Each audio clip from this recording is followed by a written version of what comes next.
Bismillahirrahmanirrahim. Assalamualaikum warahmatullahi wabarakatuh. Al-Fatiha. A'udzu billahi minasyaitonir rajim. Bismillahirrahmanirrahim. Alhamdulillahi rabbil alamin. Iyyaka na'budu wa iyyaka nasta'in. Ihdinas siratal mustaqim. Siratal ladzina an'amta 'alaihim ghairil maghdubi 'alaihim waladdallin. Amin. Muslimin muslimat sekalian, pihak masjid mencadangkan kita mula daripada awal Al-Quran. Dulu kita tadabbur, pilih-pilih ayat, ikut apa yang sesuai semasa. Untuk hari ini dan seterusnya kita akan mula daripada awal Al-Quran. Kita azam nak khatam Al-Quran tadabbur. Mudah-mudahan niat kita ini dikabulkan Allah. Walaupun kadang-kadang kita rasa macam mustahil dan nak khatam sekali sebulan ni, tapi benda Allah ni dia boleh buat. Kalau kita betul-betul berhajat, kita ada alasan nak minta panjang waktu kerana nak khatam tadabbur Al-Quran. Sebab apa kita nak khatam? Sebab kita malu kepada Allah. Kalau tidak khatam tadabbur, rasa macam kita tidak menghayati isi perbualan kita dengan Allah secara berterusan, secara keseluruhan. Sedangkan Allah menugerah kepada kita satu benda, satu risalah yang amat berharga, yang memberi kepada kita empat perkara besar. Ia beri Quran ini disebut dalam surah Yunus lengkap ilmu pengetahuan. Surah Yunus ayat 57-58, satu pendidikan yang lengkap, yang sempurna Quran ini. Yang kedua, satu penyembuhan segala penyakit dalaman yang sempurna. Yang ketiga, dia beri satu petunjuk untuk menuju kepada Allah yang selamat. Dan yang keempat, dia memberi kesempurnaan hidup manusia yang digelar rahmat. Rahmat ini ialah satu anugerah yang kalau kita dapat sempurna hidup di dunia ini dan di akhirat sana. Disebabkan itu kita berazam, walaupun sebelum ini lama dah kita berkuliah ataupun belajar, tapi secara pilih-pilih ayat. Jadi tuan-tuan dan rahmati Allah, kalau kita nak mula, kita kena mula dengan Al-Fatihah.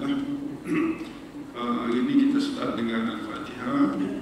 Kita dah baca ramai tadi.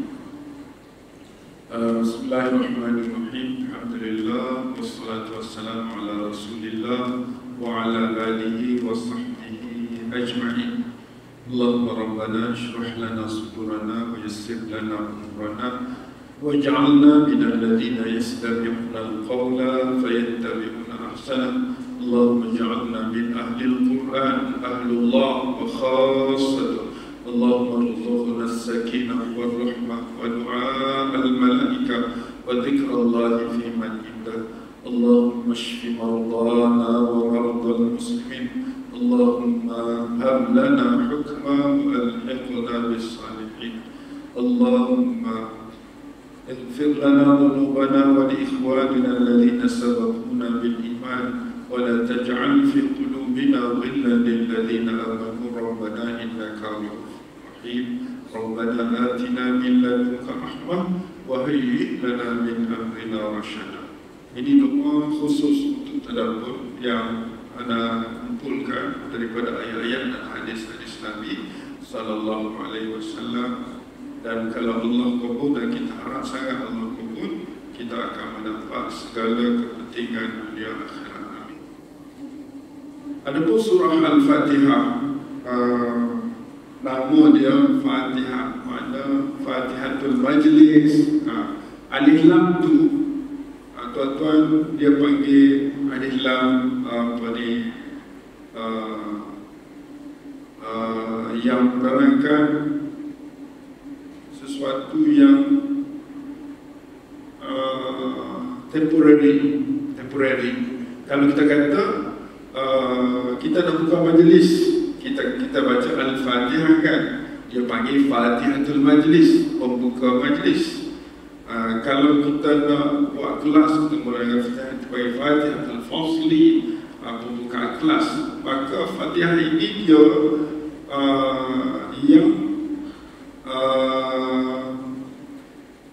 membuka segala majlis ataupun program yang kita buat untuk mencari keberkatan dan keredaan Allah. Kita ada apa sajalah kan. Dan nama Fatihah ni banyak nama dia, 12 nama dia, nama Fatihah ni. Antaranya Asy-Syafiyah, penyembuh segala penyakit. Fatihah ni nama dia Syafiyah. Ada nama lain Al-Kafiyah, Kafiyah, pelengkap. Dia cukup segala-galanya, cukup agama. Fatihah ini cukup agama. Kenapa kita kata Kafiyah dia mencukupkan agama? Kerana dalam 7 ayat ini dia fokus 3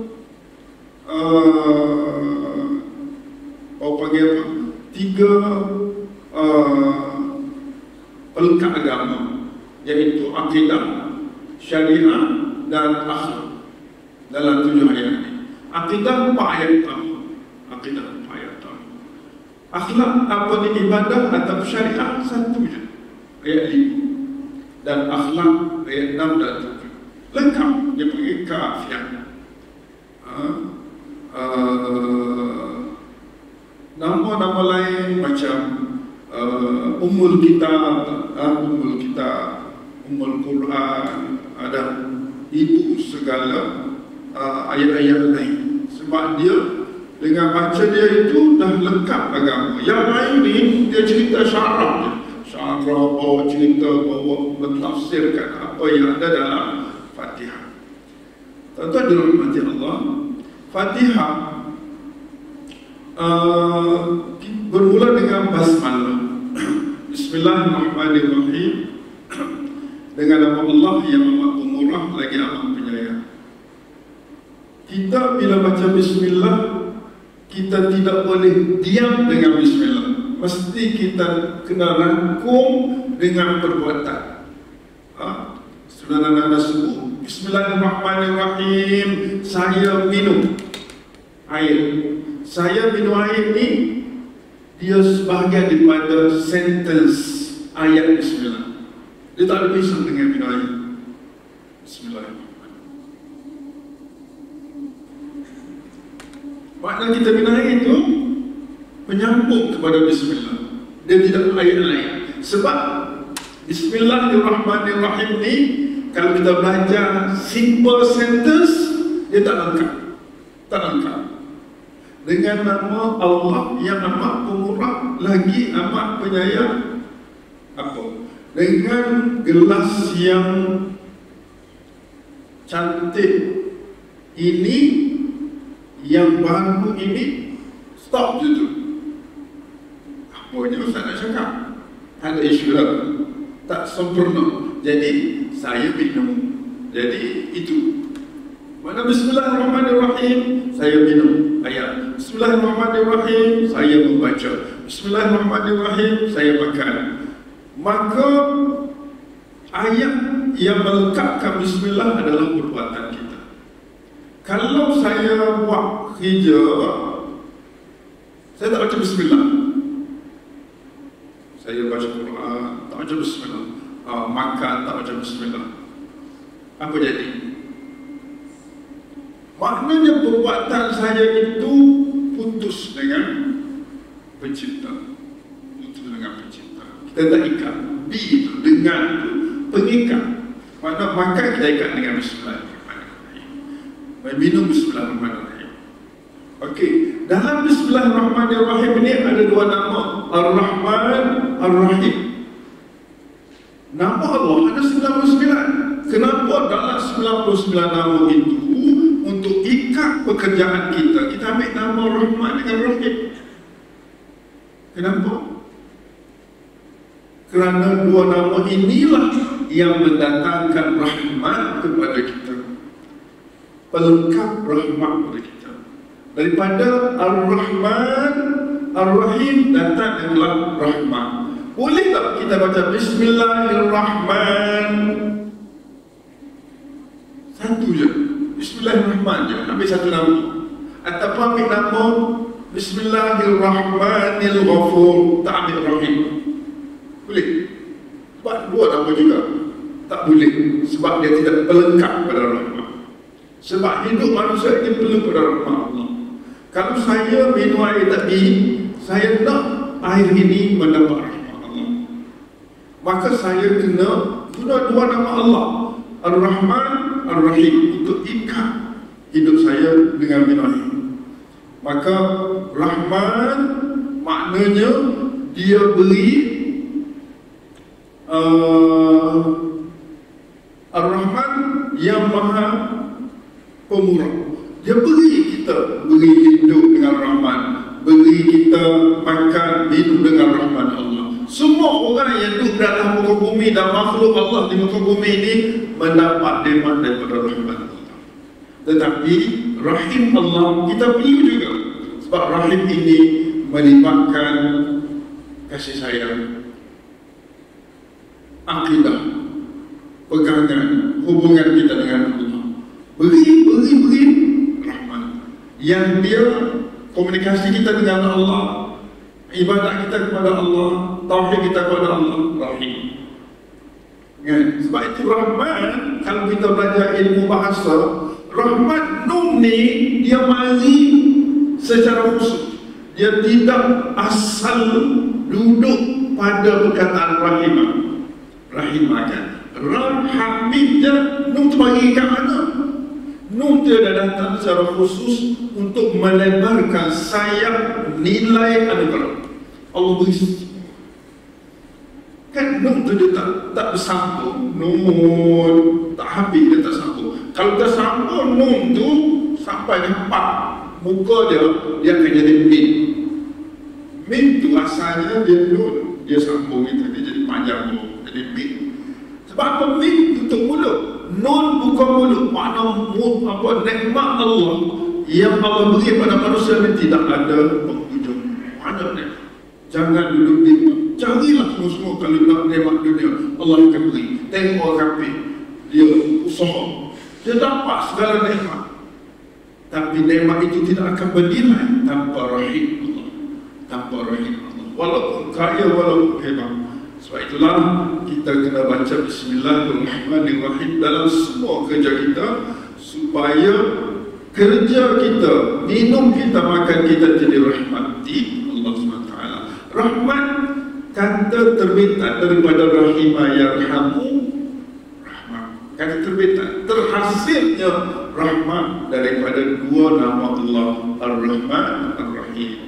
Maka sesiapa yang mendapat nikmat rahmat daripada Bismillah, minuman dia jadi nikmat rahmat, dia dapat tiga kebaikan. Pertama, dia dapat jaminan hidup dia ni bahagia. Orang dapat rahmat Allah, hidup dia akan terjaga daripada awal sampai dia mati, terjaga rezeki dia. Yang kedua, Allah Subhanahu wa Ta'ala dengan rahmat dia, dia akan lindung kita dari segala keburukan. Minum air Bismillahirrahmanirrahim, dia hilang dahaga, dia bersih tubuh kita, dan Allah redha. Sebab Allah redha, sebab kita hubungkan perbuatan kita ini dengan Bismillahirrahmanirrahim. Gitu. Yang kedua, kalau kita jumpa dalam Quran Ar-Rahim, Innallaha ghafurur rahim. Kenapa dia ganti ada Innallaha ghafurur rahim? Dia cantum ghafur dengan rahim. Okey. Ghafur Maha mengampun, Allah ampun dosa kita. Rahim, Allah memberi rahmat. Sebab rahim otomatik dapat rahmat. Rahmat tidak semesti dapat rahim. Rahim otomatik dapat rahmat. Orang dapat rahim Allah otomatik dapat rahmat. Orang dapat rahmat tidak semesti dapat rahim. Oleh sebab itu kalau kita jumpa mana-mana nama Allah dalam Quran, carilah nilai kata terbitan daripada perkataan itu. Ghafur, Maha mengampun, kita dapat maghfirah. Rahim, Maha penyayang, kita dapat rahmat. Qadir, Maha kuasa, kita dapat kudrah, kemampuan. Itu sebab itulah setiap nama Allah yang ada dalam Al-Quran memberi peranan pada membina pribadi dan nilai hidup kita. Sebab itu kita kena tadabbur Quran. Itu bab bismillah. Yang ketiga, bila kita baca bismillahirrahmanirrahim, kita ikat dengan segala bacaan kita, kita kena minta sikit. Apa minta kita? Allahumma arhamni, ya Allah rahmatilah air ini dengan aku, kepada aku, supaya penyakit aku sembuh, ada kepada aku, dan aku cukup dengan apa yang kau kurniakan kepada aku. Begitu. Allahumma arhamni. Itu yang anda dapat daripada bacaan-bacaan dalam tafsir. Dalam tafsir berbagai-bagai. Semenjak anda menjalani tugas menyampaikan tadabbur selama saya start secara bersungguh-sungguh tahun 2008 sampai ini tak berhenti. Tiap-tiap hari, tiap-tiap pagi, kecuali saya musafir. Tiap-tiap pagi daripada hari Isnin sampai hari Isnin, apa ya? 7 hari tiap-tiap pagi. Dan saya tunggu seboleh-bolehnya, saya tunggu buat haji umrah sebelum keluar daripada masjid. Itu azab saya sampai mati sana pun. Jadi muslimat boleh. Dan sebab apa? Sebab hidup kita ini ke depan lepas pada Tuhan terjamin hidup kita. Kita tak boleh hidup tanpa Allah. Kita tidak boleh hidup tanpa bimbingan Allah. Kita hidup tak rasa hebat, kita tak ada apa pun. Kita perlu kepada Allah SWT. Oleh sebab itu, orang-orang pencet kena belajar tadabbur Quran seperti mana orang-orang yang masa dustin. Kenapa kita masa dustin 4 tahun? Supaya kita dapat anugerah satu graduan, dapat CCG graduan untuk melayakkan kita hidup di dunia, dapat kerja, dapat hidup bahagia. Tapi ingat, ini alam dunia, kita ada alam kubur, alam akhirat. Untuk melayakkan kita hidup bahagia di alam kubur, kita kena ada satu bekalan. Apa bekalannya? Quran. Kita dah baca selepas Isyak, kan? Mulut. Kenapa? Mulai masjid disuruh Malaysia hari ini baca surah mulut lepas Isyak. Kerana cita-cita kita untuk mulut ini menjadi teman kita dalam kubur. Kenapa setakat mulut yang kita berjuang? Kenapa satu Quran kita tidak berjuang? Sedangkan peluang dan masa kosong kita lepas pada rehat bekerja terlalu luas berbanding dengan masa kita bekerja. Kenapa tidak khatam 4 tahun tadabbur Quran secara sungguh-sungguh dalam masa yang sama belajar bahasa Quran supaya kita kenal betul-betul bahasa Quran. Tuan-tuan, biasa kita tanya, kenapa kita belajar makhraj? Kenapa kita baca makhraj? Tak boleh sebut kena beza, qalbu, kalbu kena beza, semua kita kena beza. Tapi bila kita keluar daripada realiti kehidupan, tak guna pun yang kita duduk baca dalam Quran betul itu. Ada kita guna, ada kita sebut sabar, kita sebut sabar, macam terus. Bila berlaku perubahan sebutan ini? Setelah kita guna huruf rubik, setelah penjajah datang, dia jajah otak kita supaya kita guna huruf-huruf yang terpesong dengan huruf-huruf Al-Quran. Kita sebut Quran habis-habis sebut sabirin, sebut sama, sebut dalam surah Sof baca Sof kan, Sof dengan Sof. Keluar sini kita sebut betulkan saf, betulkan saf. Tidak akan betul selama-lamanya. Walaupun tuan-tuan dipaksa hati tidak akan menuruti dengan sifat benar-benar, sebab kita adjust sebutan soft jadi saf. Tak ada pun kata saf, ada softnya. Jadi saf dia renggangkan saf, itu makna saf. Renggang, walaupun kita niat suruh apa. Sebab nilai sing itu sepak, sing sepak. Assalamualaikum.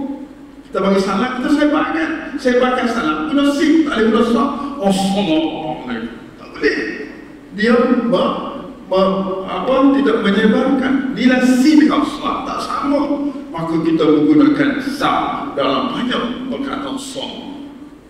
Jadi lama-kelamaan peribadi kita, perjalanan hidup kita akan membentuk dari sebutan kita itu.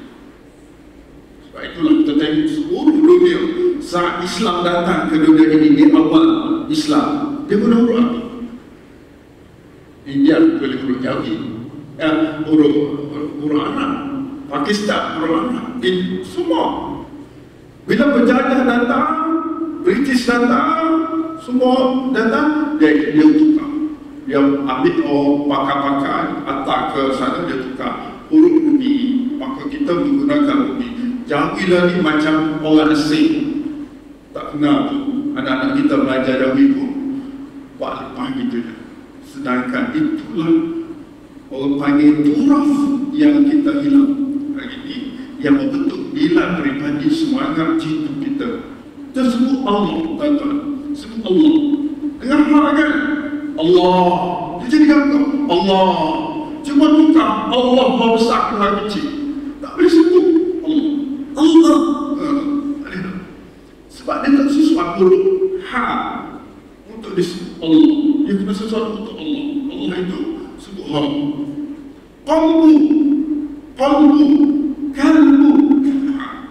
Qalbu, dia jaga. Dia qalb, yang maknanya dia boleh ejak. Hati kita nak jadi baik, boleh adjust. Kita yang menentukan. Sebab tapi kan dia jadi kerasa. Hati tak boleh bukan. Kan itu mana dia ubah. Hati kan. Semua huruf-huruf yang saya belajar di Azhar dulu, dia panggil ma'ani huruf. Makna setiap huruf. Dia ada satu subjek dia panggil ilmu Azhar. Ilmu menyebut. Bukan ilmu tajwid. Ilmu menyebut. Dan makna setiap huruf dia ada makna dia. Kan? Orang alim, ni orang alim ni, kita tak semua orang alim, kita semua orang alim.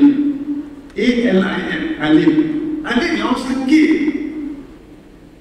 Kalau ada orang alim lah, kesian kita. Kalau ada orang sakit teruk ni, orang sakit. Jadi kita sebut alim ni sakit. Kena air. Oleh sebab itu muslimah sekalian, anda bercita-cita lepas pencet, tak tahu nak ajar sangat orang pencet ni supaya dia berhenti macam anda sampai. Anda tak sebanyak pada ilmu, tapi rasa nikmat bila bersama Quran, bila mana kita faham dia punya ilmu Al-Quran itu. Dia panggil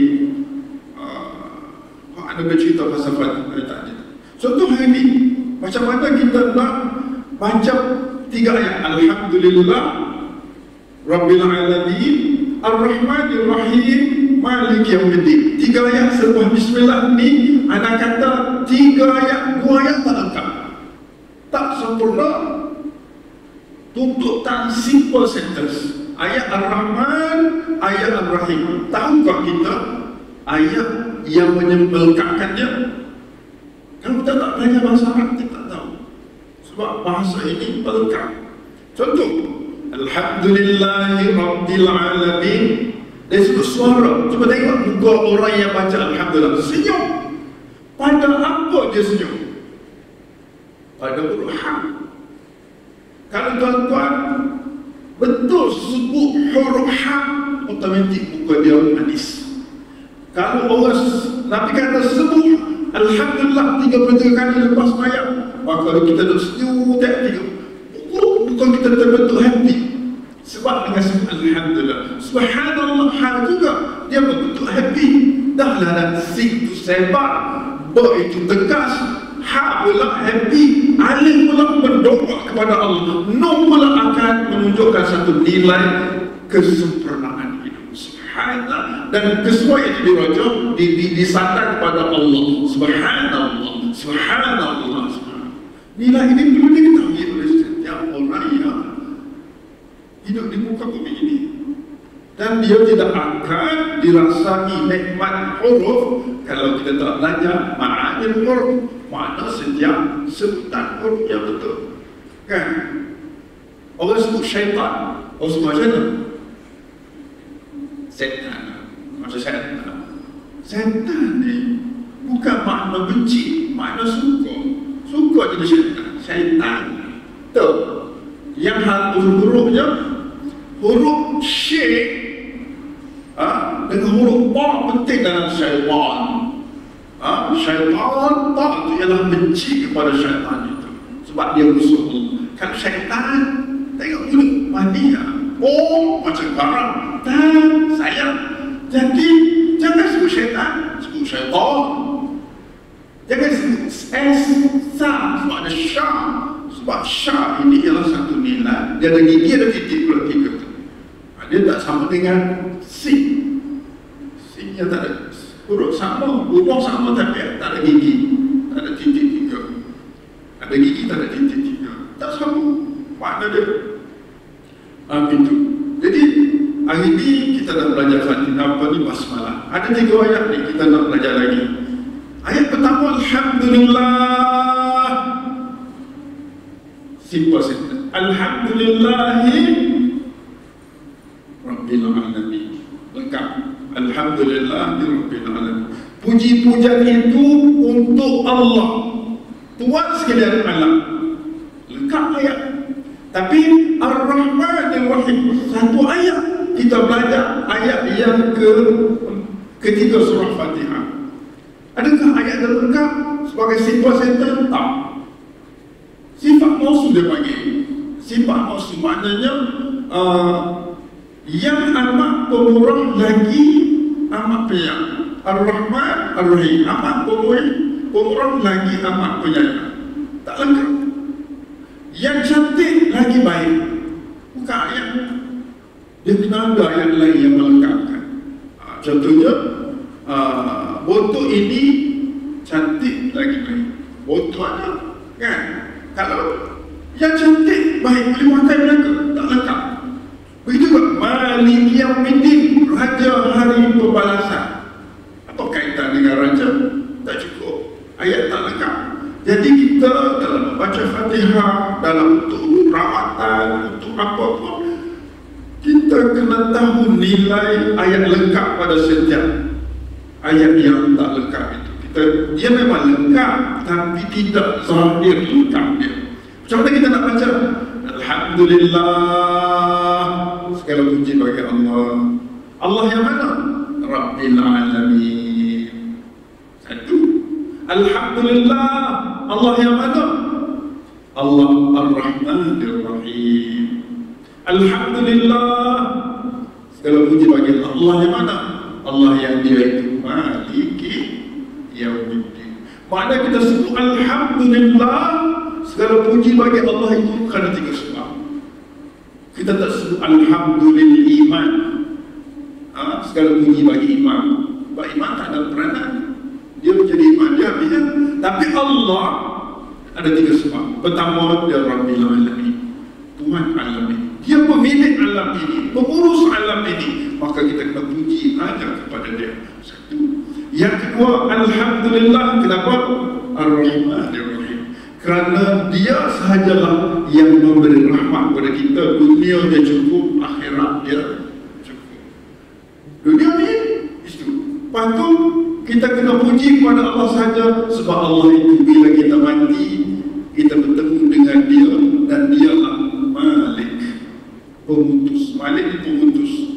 Yaumiddin, hari pembalasan. Lengkap akidah kita. Makna kita berpegang bergerak di atas bumi ini, semuanya Allah sebagai Rabbil Alamin, Allah sebagai Rahmanir Rahim, Allah sebagai Maliki Yaumiddin, maka lengkaplah. Maka pelengkap ayat Malik Ar-Rahmanir Rahim ialah Alhamdulillah. Seolah-olah Alhamdulillah itu diulang lagi. Alhamdulillahirrahmanirrahim, Alhamdulillahi Maliki Yaumiddin. Oh, tak baca gitulah. Tapi itulah takdir ayat itu. Maknanya dalam kita baca Ar-Rahmanir-Rahim masih tersenyum, Maliki Yaumiddin masih tersenyum. Sebab apa? Sebab itu kesyukuran yang kita mula dengan Alhamdulillah. Satu ucapan, senyuman, rasa bahagia, rasa seronok, rasa aman, rasa sempurna, kerana Allah itu Rabbil Alamin, kerana Allah itu Rahmanir Rahim, kerana Allah itu Maliki Yaumiddin. Ini dia panggil akidah. Dalam kita mula dengan Bismillah, kita bersyukur pada Allah kerana Allah memiliki 3 dimensi ataupun sifat yang menyempurnakan hidup kita. Fatihah kita takkan hidup. Sebab itu Fatihah wajib dibaca oleh setiap insan yang beriman. Fatihah berapa kali? 17 kali orang kan. Itu yang dalam solat wajib. Yang ke ayat yang kelima, ayat kelima ni kalau kita ada pegangan Bismillah sampai Malik Yaumiddin, lengkap kita. Dunia akhirat lengkap kita. Kehebatan kita sempurna. Marilah hamba orang Palestin tak hundur daripada bumi Palestin. Dia yakin Allah Rabbil Alamin. Israel tak ada apa-apa sebab Allah. Dia yakin Ar-Rahmanir Rahim. Dia yakin Allah Malik Yaumiddin. Kena mati syahid. Dan orang mati syahid ni Masya Allah, sebelum dia mati itu dia dah nampak rumah istana dia. Sebelum dia mati itu dia dijamin boleh memberi syafaat pada 70 orang keluarga. Dan sebelum dia mati, dia telah ditunjukkan 72 bidadari, dan dia akan dipakaikan dengan mahkota yang nilainya lebih mahal daripada dunia dan isi. Disebutlah hadis Nabi Sallallahu Alaihi Wasallam. Jadi benda-benda ini terhasil daripada nilai akidah Fatihah. Akidah Fatihah daripada ayat pertama sampai ayat keempat. Kemudian kalau kita pergi kepada syariah, syariah dia ada 2 kan? Hablum minallah, kita berhubung dengan Allah, wa hablum minan nas. Dalam surah Fatihah ayat 5 dua ada. Iyyaka na'budu, ubudiyah, ibadah, wa iyyaka nasta'in, hablum minan nas, silaturahim. Iyyaka. Kemudian kita kena belajar bahasa. Sebab hati kita tidak akan terasa happy, tidak rasa bersungguh kalau kita tak tahu nilai iyyaka itu. Iya kena tasydid. Kalau tak baca tasydid boleh tahu. Allah, saya satu benda yang saya tak boleh semayang. Kalau ada imam dia baca, dia tu intiqal tu, saya kalau boleh saya nak tutup telinga. Dia baca tak? Biasanya masalah kita jadi imam ni masa takbir intiqal ni, daripada sana Allahu liman hamidah, kan kita tak turun tu lama, panjang sikit kita Allahu Akbar, Allahu Akbar, Allahu Akbar. Kat mana salah? Kat mana salah? Dia panjang A depan. A itu kan panjang, dia berubah 180 makna, dan dia menyebabkan syirik kepada Allah. Kita tak sedar sebab kita tidak ada perasaan, kita tidak, bukan tak ada perasaan, makna kita tidak rasa. Hanya memanjangkan A itu, dia boleh merubah 180 makna. Apa makna Allah? Kalau Allahu Akbar, maknanya Allah itu Maha Besar. Kalau A sikit, yang panjang sikit A itu, dia makna Allah besar ke? Question, soalan, betul Allah besar? Jadi seolah-olah kita sentiasa meletakkan diri kita pada suara yang kita keluar, pada etika kita tak tikap salah. Tapi kenapa didengarkan kepada makmum kau mempersoalkan Allah? Jadi makmum yang sensitif pendengaran itu, dia rasa kecewa dengan imam itu, rasa kecewa, rasa nak keluar, rasa nak lari. Kenapa persoalkan? Allah tidak perlu dipersoalkan Maha Besar itu. Dia tak niat pun, tapi kita dengar, tu rasa tak boleh dengar. Kan? Bahasa itu kota, kan? Bahasa itu kehidupan. Kata dalam lisan Arab, al-lughah lisanul insan, bahasa itu lidah manusia. Begitu tuan-tuan dirahmati Allah, maknanya iyyaka. Kalau tak sebut iyyaka, tak sebut, tidak nampak. Kata iyyaka na'budu wa iyyaka nasta'in. Macam tak bersungguh. Dahlah iyyaka objek yang sepatutnya duduk di akhir, letak di hadapan. Dia kan perbuatan fi'il, fa'il, maf'ul. Kita dah verb, subjek, objek. Kita susun gitu. Kita boleh ambil objek tu, letak depan, sebut dulu. Mana dalam Quran dia sebut objek dulu. Kenapa? Kerana amat penting objek tu. Amat penting objek. Kalau ambil hak belakang, letak depan, dia menunjukkan sesuatu yang tidak boleh sembah kecuali dia, tak boleh buat kecuali dia. Kita kata air saya minum air saya minum, maknanya saya tak akan minum air benda lain. Kalau saya buat air saya minum, maknanya saya tidak akan minum kecuali air ni. Jadi tak betul lah. Lepas ni minum kopi pula, nipu kan? Lepas ni minum air teh tarik, sedangkan kita kata air saya minum, salah kan? Kita kena sebut saya minum air. Maka saya minum air itu, dia boleh memberi makna minum air ini, minum air lain kan? Kalau kita pergi masjid, kalau rumah kita tak nak cerita kepada rumah kita, kita pergi kat lain, kita kena sesuai yang elok-elok.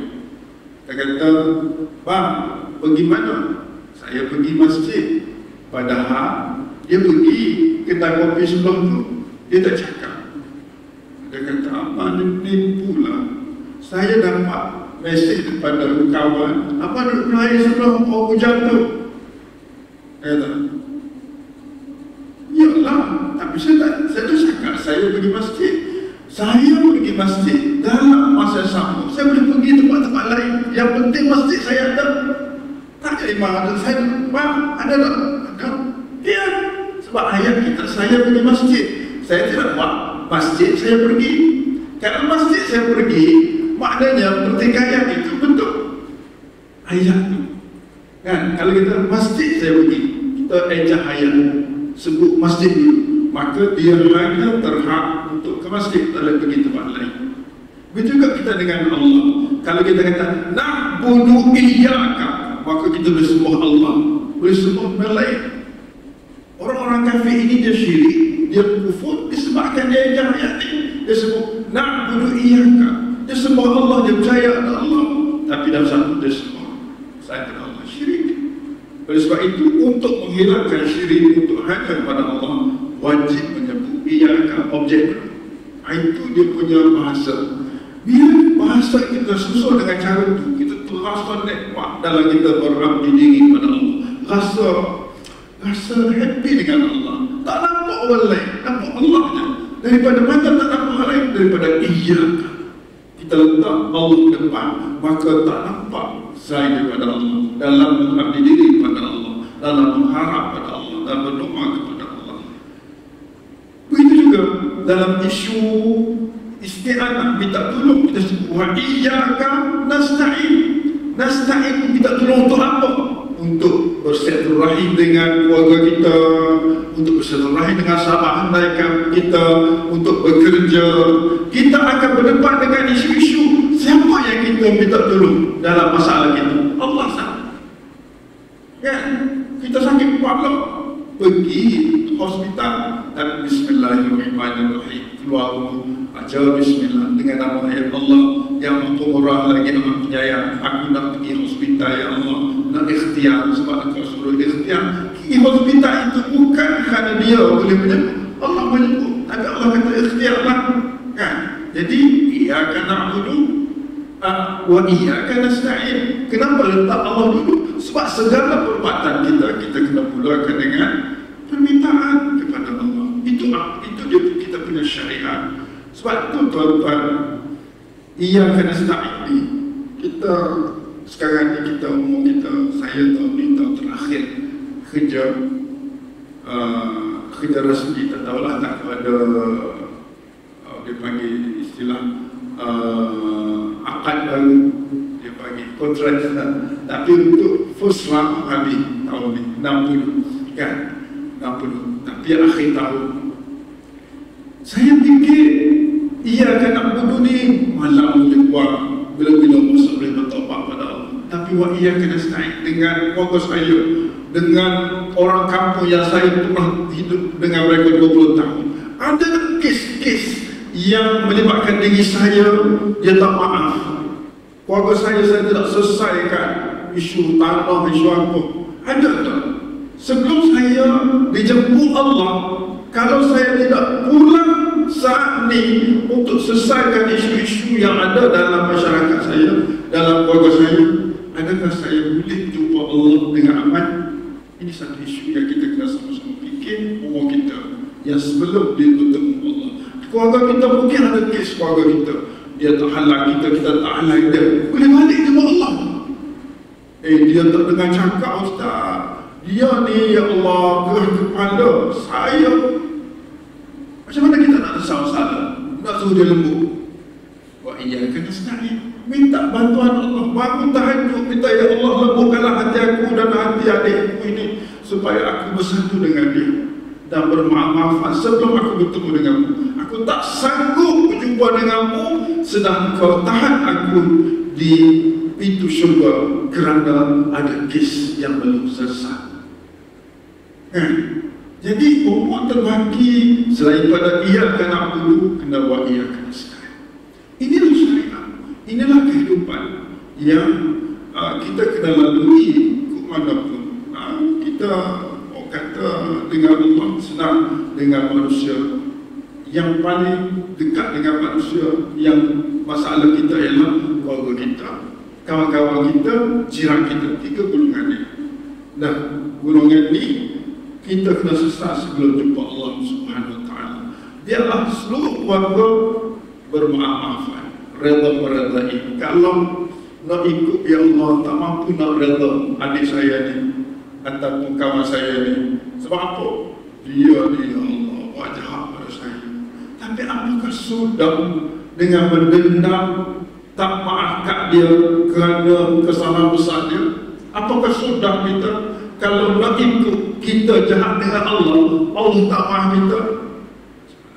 Kita tak sembahyang 10 tahun dulu, Allah maaf dah dengan besar kejahatan kita, tak solat 10 tahun.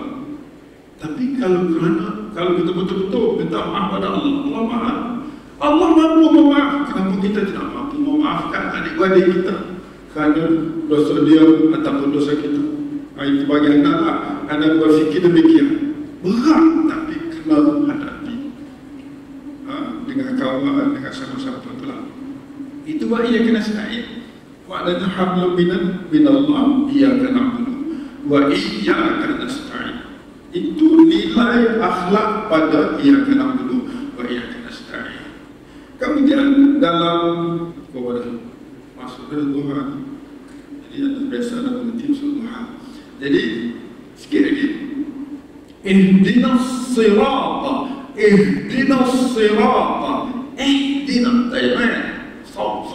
bila kita belajar Quran, 3 kena jaga: suara, kalimah betul dan ayat sempurna. Ni kita tadabbur ni ada bawa tadabbur 4 cara, 4 langkah. Langkah pertama baca sama-sama supaya semua kita dapat pahala. Langkah kedua belajar ilmu bahasa sikit. Ilmu bahasa ada 3: suara, huruf, kalimah dan ayat. Kalimat kadang-kadang kita guna dia makna berbagai-bagai.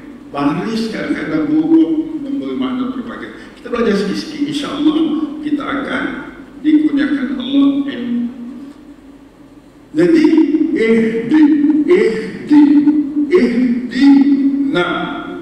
Dalam perkataan ihdina itu ayat lengkap. Ihdi, engkau ya Allah, aku minta engkau tunjuk hidayahlah kepada kami semua. Maknanya aku minta engkau tunjuk hidayah kepada kami. Apa hidayahnya? As-sirata, akan jalan al-mustaqim. Nah, jalan yang lurus, jalan Islam. Minta, tak minta. Allah bagi jalan yang mana? Cuba tengok ayat 7. Ayat 7 tiba-tiba sirata mari di atas. Tuan-tuan perasan tak mari atas itu sebab apa? Mari di atas. Sirata, mana orang mula ayat dengan mari di atas? Kalau ia simple sentence biasa, rupa-rupanya sirata objek disebut apa fi'il dan fa'il. Tiba-tiba sirata, mata orang yang menyebut baris di atas mendorong ke atas. Sirata, otomatik dia punya anak mata tu menyulung ke atas. Sirata, kenapa ke atas? Mencari ketinggian, kesempurnaan daripada Allah, mengharapkan Allah. Ya Allah, aku nak jalan mana? Sirata alladzina, itu dia idhafah dia panggil. Siratal ladzi, jalan orang-orang yang an'amta, engkau telah beri kejayaan dan nikmat ke atas mereka. Ghairil maghdub, tak nak orang jalan orang yang kau benci dia. Orang tu alim tapi kau benci, Yahudi kan. Al-maghdub alaihim Yahudi. Walau dhalin, orang sesat ni orang jahil, followers, tanpa ilmu. Yang tadi al-maghdub alaihim ni orang yang ada ilmu tapi dia tak pakai ilmu. Al-dhalin ni orang jahil yang hanya menjadi pengikut. Dua ni kita tak nak jadi orang jahil, tak nak mengikut orang jahil, tak nak jadi berilmu tapi tidak beramal, tak nak mengikut orang yang tidak beramal. Kita nak siratal ladzina an'amta alaihim. Ini akhlak kita. Ayat 6 dan 7 adalah akhlak. Itu lebih kuranglah perbincangan kita mengenai Fatihah. Mudah-mudahan Allah Subhanahu wa taala merahmati kita. Insya-Allah pada pertemuan yang akan datang kita akan pindah, kita akan follow lah 5 ayat satu pertemuan. Mudah-mudahan kita khatam pada tahun 2050. Masa tu minta mudah. Nah, Allah a'lam. Subhanakallahumma wa bihamdika, asyhadu an la ilaha illa anta, astaghfiruka wa atubu ilaik. Wal 'asri innal insana lafi khusr illa alladhina amanu wa 'amilus solihat wa tawassaw bil haqqi wa tawassaw